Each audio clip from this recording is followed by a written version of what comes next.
भाईजान की एंट्री हो रही है। मुसलमान क्या चाहता है उत्तर प्रदेश में? देखिए, ओवैसी की तो अब चुनाव आ रहा है तो लॉटरी तो लगनी तय है। पूरे देश से उनकी डिमांड आती है और वो पहले बिहार में गए थे, चुनाव लड़े, उनके 5 विधायक जीते भी थे। नोट कर। वो आजकल विधायक कहाँ हैं शायद पता नहीं, MIM को पता है या नहीं। लेकिन बंगाल में भी लड़ने का ऐलान किया था, बाद में ओवैसी ने वहाँ पर फिर ममता बनर्जी के समर्थन में वापस ले लिया। तो अब उत्तर प्रदेश में जब MIM चुनाव लड़ेगी, ओवैसी चुनाव लड़ेंगे, तो अभी तो 7 सीट का ऐलान किया है, हो सकता है कि आगे और सीटें बढ़ा दें। ये अभी खाली आज एक टेम्परेचर नापने के लिए एक लिस्ट 7 जिलों की दिखाई गई है। तो ये बड़ी विचित्र बात है कि कांग्रेस ने कहा कि ये भाजपा की बी टीम ने अपना काम चालू कर दिया।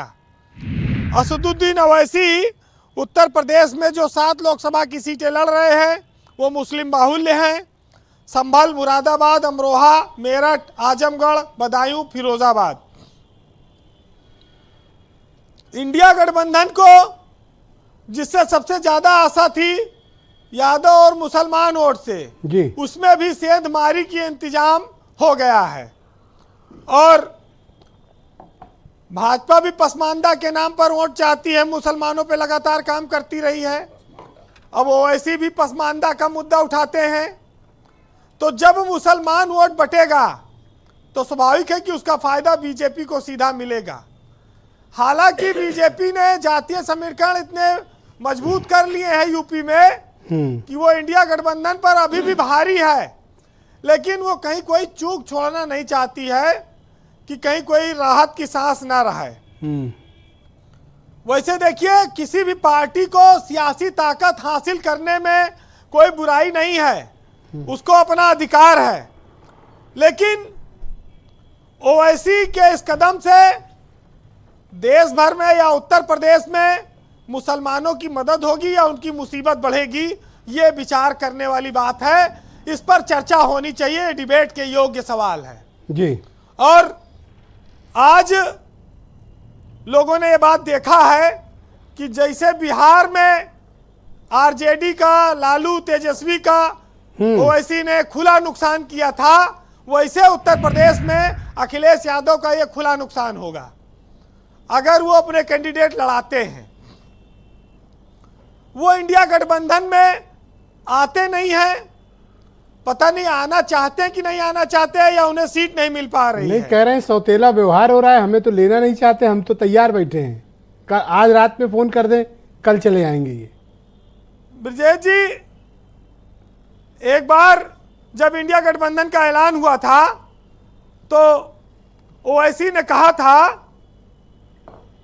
कि कांग्रेस और बीजेपी दुकानदार और चौकीदार हैं और इनकी आपस में सेटिंग है।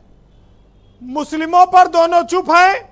इंडिया महागठबंधन में जाने के सवाल पर उन्होंने कहा था कि ये बहुत खतरनाक महबूबा है, हमें इसकी जरूरत नहीं है। ये मामला पिछले साल का है जब उन्होंने बयान दिया था। तो वो जाने की इच्छा शायद नहीं रखते रहे होंगे, लेकिन आज वकार साहब ने कहा कि भाई हमको सम्मान या हमको इंडिया गठबंधन वाले उस लायक नहीं समझते हैं। जब राम मंदिर का उद्घाटन हो रहा था तब केजरीवाल ने कहा कि हम हर मंदिर पर सुंदरकांड का पाठ करेंगे दिल्ली में। तो ओवैसी ने कहा कि ये आप वाले आरएसएस का छोटा रिचार्ज हैं।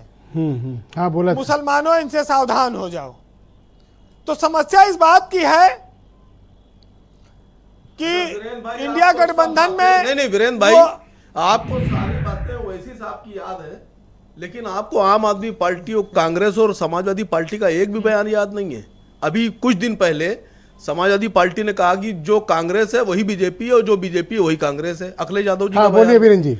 यही सेम बात कांग्रेस सर, ने पहला राउंड की बात रख ले, फिर आपको सीधे आप ही के पास। ओवैसी ने जो ये 7 सीटों पर ऐलान किया है, हो सकता है कि ये प्रेशर पॉलिटिक्स भी हो, इंडिया गठबंधन में उनसे कोई बातचीत की जाए। लेकिन एक बात ये साफ है जी कि ओवैसी जितना अच्छा बोलते हैं, जितनी तगड़ी स्पीच देते हैं, वो भाजपा को सूट करती है, उससे हिंदू वोट एकजुट होता है। तो भाजपा उनको क्यों रोकेगी, जिसे लोग हेट स्पीच कहते हैं। देखिए आज जो है ब्रजेश जी ना आजम खां रहे सियासत में, वो तो जेल चले गए, और आजम खां के जाने के बाद इरफान सोलंकी भी बोल देते थे, वो भी जेल में है। शहजील इस्लाम तो पेट्रोल पंप के चक्कर में चले गए। अब यासर शाह ने थोड़ा बीड़ा उठाया है, लेकिन समाजवादी पार्टी को ओवैसी के मामले पर विचार करना चाहिए। मैं ये वकार साहब की तरफ से बोल दे रहा हूं, है ना। लेकिन जब इस प्रदेश में चुनाव होगा, मजबूत तो दबाव चुनाव आपने इस बना बात दिया पर होगा क्या? कि सुशासन क्या है, राष्ट्रवाद क्या है, राम मंदिर, काशी, मथुरा और बाबा का बुलडोजर, हिंदू मुसलमान। फिर जब सीए की धारा आ जाएगी, उसमें 370 आ जाएगा और तमाम सारे ऐसे इशूज आ जाएंगे, तो अपने आप धारा पलट जाएगी चुनाव की। जी तो जो लोग खाली इस उम्मीद में लड़ रहे हैं, तो उनके लिए ऑप्शन ज्यादा बचता नहीं। ठीक है, कौम को कबीलों में मत बांटिए, लंबे सफर को मीलों में मत बांटिए। ये बहता दरिया है मुसलमानों का देश, इसको इसको झीलों और नदियों में मत बांटिए। ब्रजेश जी, सबकी अपनी अपनी सियासत का एक तरीका है, लेकिन एक साहित्यकार ने लिखा है कि कातिल ने किस सफाई से धोई है आस्तीन, उसको खबर नहीं कि लहू बोलता है।